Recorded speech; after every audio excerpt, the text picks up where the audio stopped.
Good evening everyone. মই হিয়াই আপোনালোক সকলোকে মোৰ পৰিয়াললৈ স্বাগতম জনাইছোঁ। আজি মই আপোনালোকৰ ওচৰলৈ চিকেন পোলাওৰ এটি ধুনীয়া ৰেচিপিৰ ভিডিঅ' প্ৰস্তুত কৰি লৈ আহিছোঁ। আশা কৰোঁ আপোনালোক সকলোৱে ভাল পাব। ব'লক তেন্তে অলপো সময় নষ্ট নকৰি ভিডিঅ'টোৰ মাজলৈ যাওঁ। চিকেন পোলাও বনাবলৈ মই প্ৰায় 1.5 কাপ জহা চাউল ব্যৱহাৰ কৰিছোঁ। আপোনালোকে জহা চাউল নাইবা বাসমতি চাউলো ব্যৱহাৰ কৰিব পাৰে। প্ৰায় এই চাউলখিনি মই 1 ঘণ্টামান সময় ভালদৰে পানীত তিয়াই থৈছিলোঁ। পাছত পানীৰ পৰা টুকি লৈ চাউলখিনি মই এনেকুৱা এটা পাত্ৰত অলপ সময় পানীখিনি ওলাই যাব পৰাকৈ থৈ দিছোঁ। তেন্তে আহকচোন আমি চিকেন পোলাওনো কেনেকৈ বনাই ভিডিঅ'টোৰ মাজলৈ যাওঁ। এতিয়া গেছত মই এটা কুকাৰ এনেদৰে অলপ সময় ভালদৰে গৰম হ'বলৈ দিম। এয়া ৰিফাইনখিনি দি দিছোঁ। মই ৰিফাইন অলপ সৰহকৈ ব্যৱহাৰ কৰিম। আপোনালোকে ৰিফাইনৰ সলনি ঘিউ ব্যৱহাৰ কৰিব পাৰে। এইখিনি প্ৰায় গৰম হৈ গ'ল। এতিয়া ইয়াত মই অলপমান কাজু এনেদৰে দি ফ্ৰাই কৰি ল'ম। কাজুৰ লগতে মই ইয়াত দি দিছোঁ কিচমিচখিনি। এতিয়া কাজু আৰু কিচমিচখিনি অলপমান ৰঙচুৱা হোৱাকৈ ফ্ৰাই কৰি ল'ম। আপোনালোকেও কাজু আৰু কিচমিচখিনি ভালদৰে ফ্ৰাই কৰি ল'ব। আগতে ফ্ৰাই কৰি ল'লে পোলাওটোৰ টেষ্টটো আৰু বেছি ভাল হয়। কাজু আৰু কিচমিচখিনি মই ভালদৰে ফ্ৰাই কৰাৰ পাছত এনেকৈ এটা বেলেগ এটা পাত্ৰত কাঢ়ি লৈছোঁ। এতিয়া মই ব্যৱহাৰ কৰিম 2 চামুচ চেনি। চেনিখিনি দিয়াৰ পাছত এতিয়া দিবলৈ লৈছোঁ তেজপাত আৰু ডালচেনিখিনি। এতিয়া এইখিনি অলপ সময় ফ্ৰাই কৰি ল'ম। চেনিখিনি দিয়াৰ পাছত এতিয়া দিবলৈ লৈছোঁ তেজপাত আৰু ডালচেনিখিনি।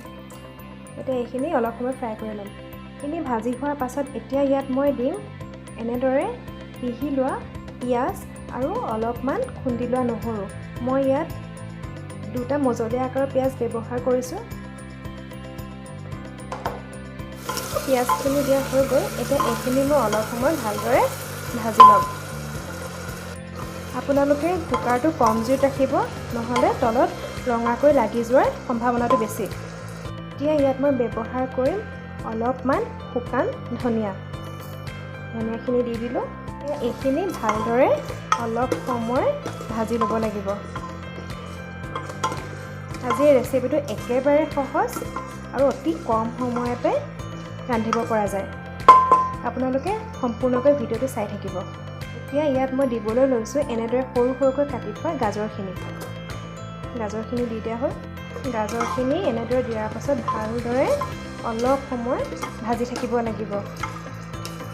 এই দেখিছে মই অলপ সময় লৰোৱাকৈ এনেদৰে যাতে লাগি নাযায় সেই কথা মন কৰি লৰাই আছোঁ। আপোনালোকেও ভালদৰে লৰাই থাকিব। এতিয়া ইয়াত মই দিবলৈ লৈছোঁ আগতে মেৰিনেট কৰি থোৱা চিকেনখিনি।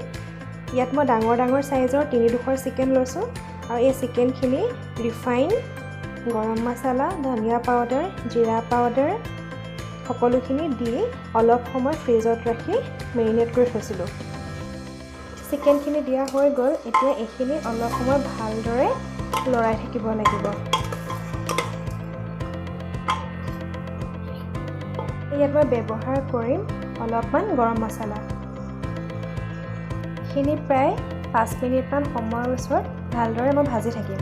মাংসখিনি অলপ সময় ভজাৰ পাছত মই জহা চাউলখিনি ইয়াত দি দিছোঁ আৰু এই জহা চাউলখিনিও প্ৰায় 2 মিনিটমান সময় ভালদৰে লৰাই থাকিব লাগিব আৰু চাব যাতে গেছটো কম হৈ থাকে।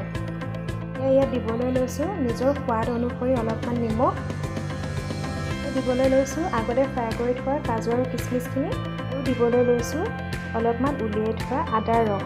এই আদাৰ ৰসখিনি দি দিছোঁ।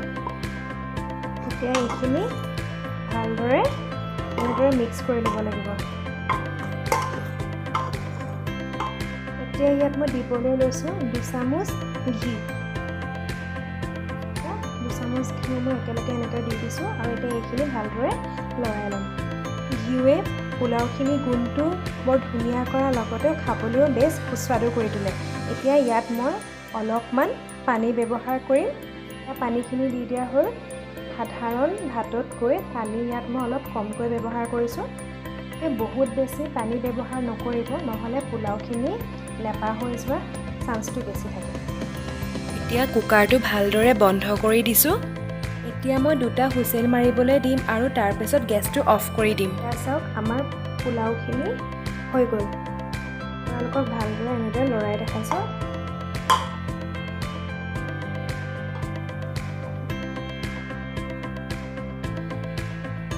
এইখিনি দেখিছেনে চিকেনখিনি ভালদৰে সিজি গ'ল। এইখিনি মই প্ৰায় 2টা হুইচেল মাৰোঁতে অফ কৰি দিছোঁ আৰু অলপ সময় ঠাণ্ডা হ'বলৈ দি ঢাকনাখন খুলি দিছোঁ।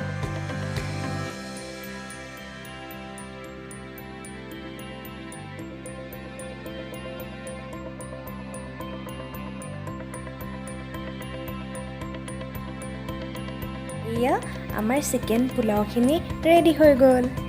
আজিৰ এই চিকেন পোলাওখিনিৰ গোন্ধটো বহুত ধুনীয়া হৈ আছে, লগতে খাবলৈও বহুত সোৱাদ হৈছে।